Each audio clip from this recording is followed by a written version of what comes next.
మన VVIT university, absolute discipline, absolute education.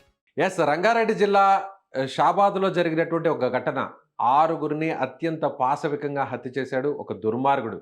ప్రస్తుతం ఇతనికి సంబంధించినటువంటి కేసులో పోలీసులు నిర్లక్ష్యంగా వ్యవహరించడం వల్లే ఇంత దారుణం జరిగిందనేది ఇప్పుడు బాధిత కుటుంబాలకు సంబంధించినటువంటి కుటుంబ సభ్యులు ఆరోపిస్తున్నారు. ప్రస్తుతం దీనికి సంబంధించినటువంటి ఘటనపై అక్కడ తాజా సమాచారాన్ని అందించడానికి Suman TV news CEO Nirupama అక్కడ స్పాట్లో ఉన్నారు. సో అక్కడ ముఖ్యంగా ఎవరైతే ఈ నిందితుడు రాజ్ కుమార్ ఉన్నారో, రాజ్ కుమార్ అక్కడ రైల్వే స్టేషన్కి సమీపంలో కారును అక్కడ వదిలేసి పారిపోయాడు అనేటువంటి సమాచారం కూడా వస్తుంది.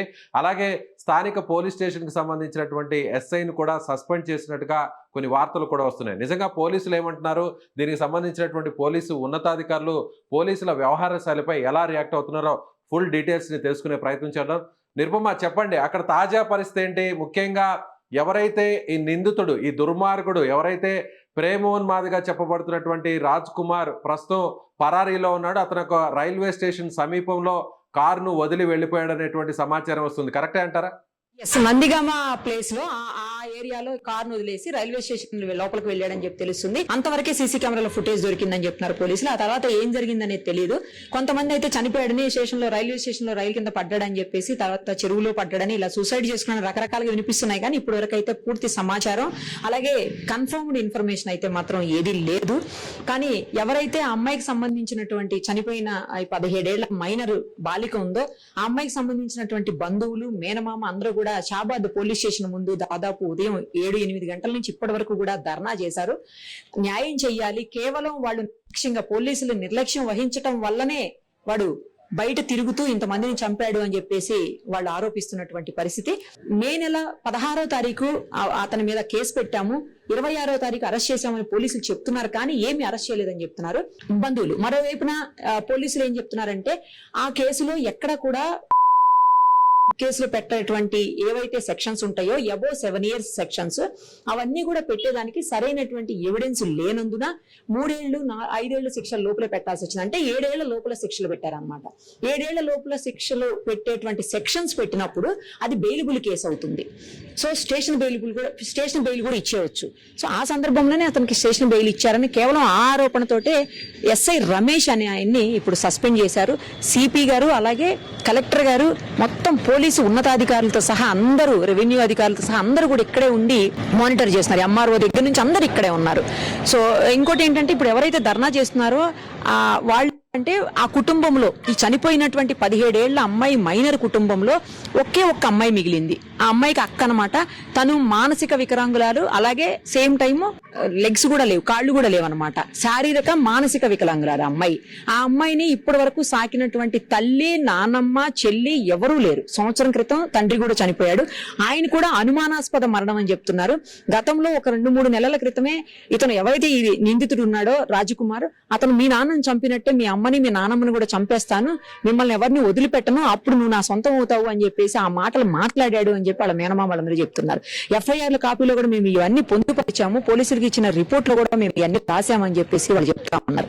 సో ఇప్పుడు ఆ అమ్మాయికి అయితే ఎవరూ లేరు, మిగిలిపోయింది. ఎవరో బాబాయిలు, ఇట్లా దూరపు బంధువులు తప్పించి ఎవరూ లేరు. ఆ అమ్మాయి కనీసం మాట్లాడలేదు, కనీసం ఆకలిస్తుందని చెప్పలేనటువంటి దీన అవస్థలో, దారుణ పరిస్థితుల్లో ఉంది. ఇప్పుడు ఆ అమ్మాయి కలెక్టర్ గారు 5 lakhs ఎక్స్గ్రేషియా ప్రకటించారు. అయితే 5 lakhs ఏ రకంగా కూడా సరిపోవు, కనీసం 20 నుంచి 25 లక్షలు ఇవ్వాలని చెప్పేసి వాళ్ళ కుటుంబ సభ్యులు డిమాండ్ చేస్తున్నటువంటి సిచ్యువేషన్ ఉంది.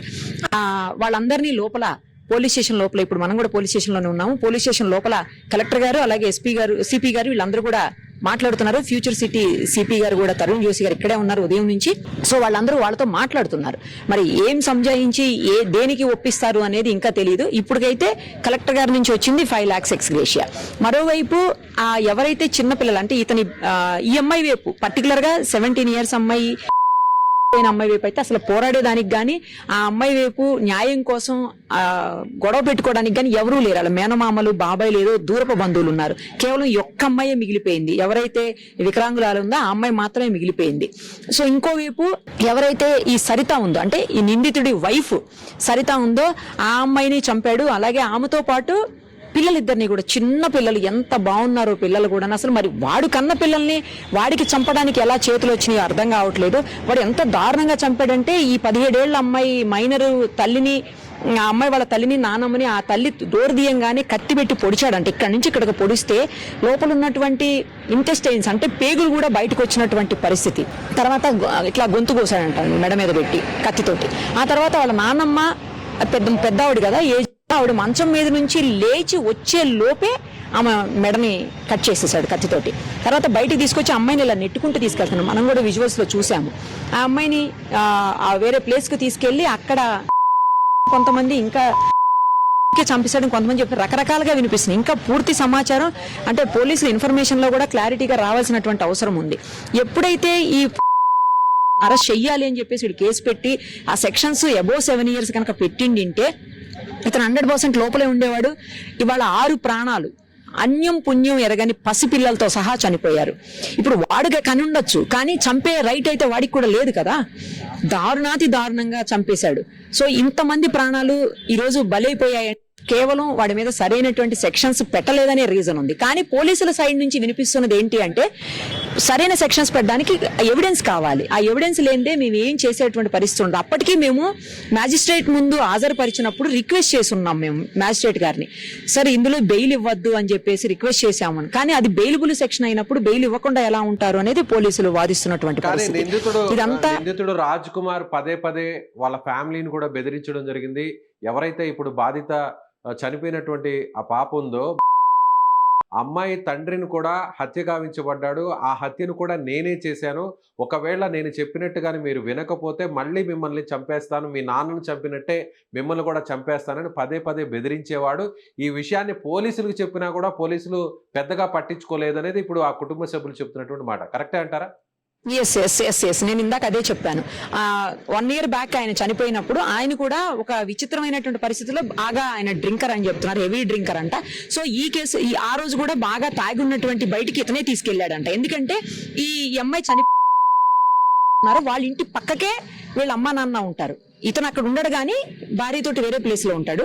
బట్ వాళ్ళ అమ్మా నాన్న అక్కడే ఉన్నప్పుడు రావటం పోవటం వాళ్ళ అమ్మా నాన్న కోసం అక్కడికి రెగ్యులర్ గా చేస్తున్నారు. అంతకుముందు వీళ్ళు అక్కడే ఉండేవాళ్ళు అని చెప్తున్నారు. ఇప్పుడు వాళ్ళ అమ్మా నాన్న మాత్రమే అక్కడ ఉన్నటువంటి పరిస్థితి.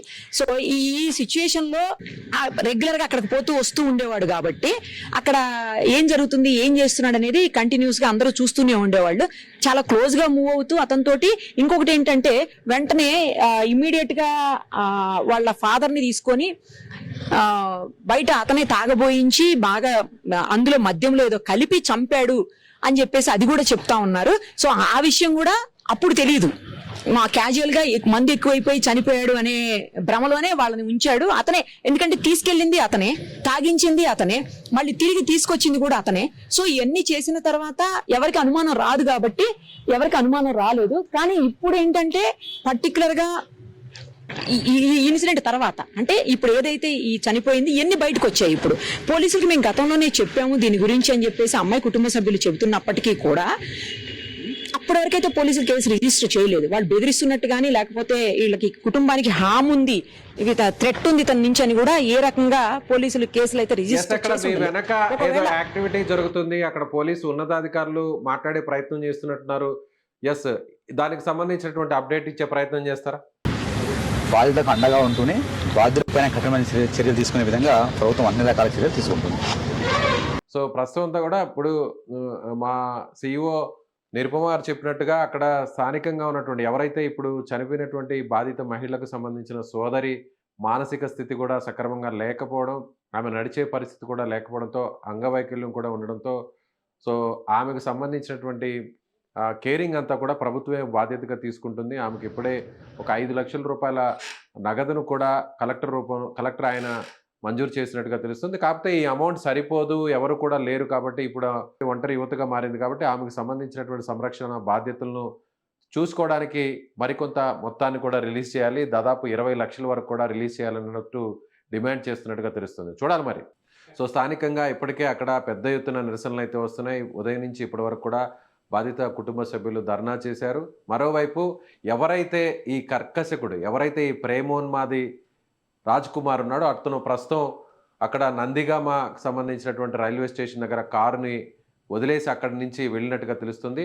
సో ఏదేమైనా కూడా ఇప్పుడు అందరూ కూడా ఒకే డిమాండ్ చేస్తున్నారు, ఖచ్చితంగా ఇలాంటి దుర్మార్గుడికి బహిరంగంగానే శిక్ష పడాలి. సో కన్న బిడ్డలను భార్యను, కట్టుకున్న భార్యను, చివరికి అపశుభం తెలియని ఒక మైనర్ బాలికను, వాళ్ళ తల్లి నానమ్మను కూడా బలి తీసుకున్నటువంటి ఇలాంటి వ్యక్తులకు కఠినమైనటువంటి శిక్షలు పడాలని అక్కడ స్థానికంగా డిమాండ్ వస్తుంది. Thank you.